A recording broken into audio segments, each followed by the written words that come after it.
Hi, I'm Peter Eisler, and I'm a sailboat racer. I got into sailing when I was 13 years old, and I just followed my passion. And I consider myself to have one of the most beautiful and incredible jobs on the planet. And it wasn't a career path that anybody had before me, and I've forged it myself. And during the 30 to 40 years that I've been racing sailboats, I've done everything from Olympic competition to World Championships to America's Cups. And I've won 2 America's Cups with Dennis Conner representing the United States on Stars and Stripes. And I've competed on 5 America's Cup teams, most recently with Larry Ellison and the Oracle Racing team in Spain. For me, one of the themes that came when KPMG came to me and said, hey, will you come and be part of the summit, was the message that it's time to, the CTOs have to elevate themselves and their department to become a bigger part, a more active part of what I consider the afterguard of the business, the board level, the C level of the business. And when I was first getting into America's Cup sailing, which is the big leagues of the sport, I faced the same challenge.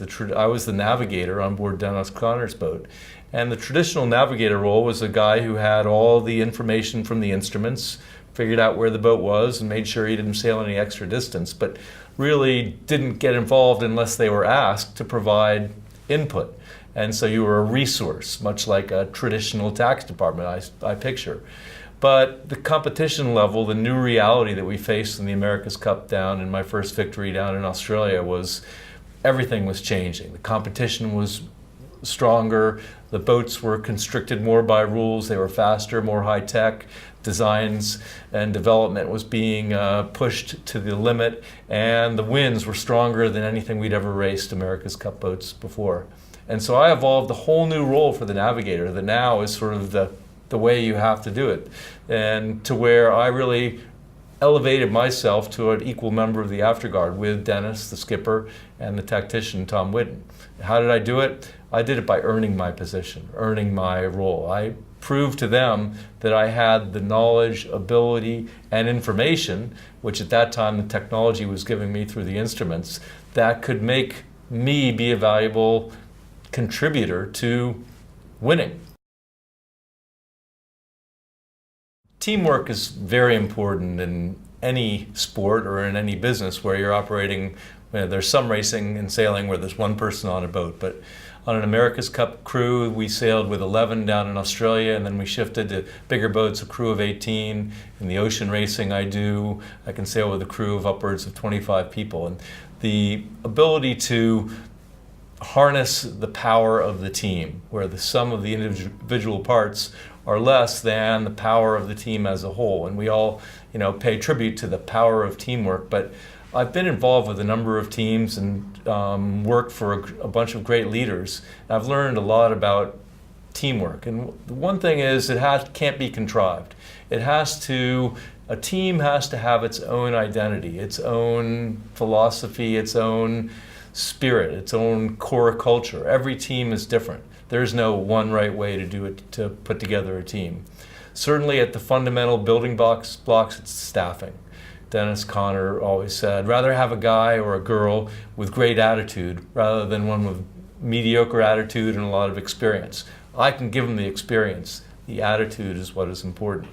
So one of the things when we talk to businesses today, everybody realizes that change is ubiquitous. Change is part of our lives. We have to change. And of course, in the business world, there's global changes, national changes. In the tax world, you have countries changing the rules on taxes. There's global events that change the way that the supplies come in, et cetera. So the tax department faces change. It's no surprise. And everybody says, you've got to be ready for change. Well, how do you get ready for change? One fundamental way that I've learned through sailboat racing is by embracing it, by looking at change as something positive, an opportunity, rather than, oh, we had a plan and things have changed and now we've got to change. We've got to change direction or change course. So the concept of embracing change hits home in sailing. If the wind is really steady and there's no wind shifts, all the boats, if you're sailing an equal fleet of boats like in the Olympics, they get to the mark at about the same place. There's little advantages if you sail the boat a little better, boat, you have better teamwork and you make a little bit better start, but there's not great opportunities to make big chunks of gain. But when the wind's shifty on a sailboat race, that's when huge gains can be made because of the geometry of the way we play the sport. A wind shift, you can gain 25% of the separation that you are apart from the other boat. And the great sailors, sure, they make a plan and say, we think we know how it's going to change, and you do as much research as you can. Sometimes your game plan is correct and sometimes not. That's just life.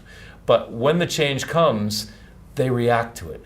And then another change comes and they react to it. The great sailors are quicker at identifying the change and making a higher odds reaction to it.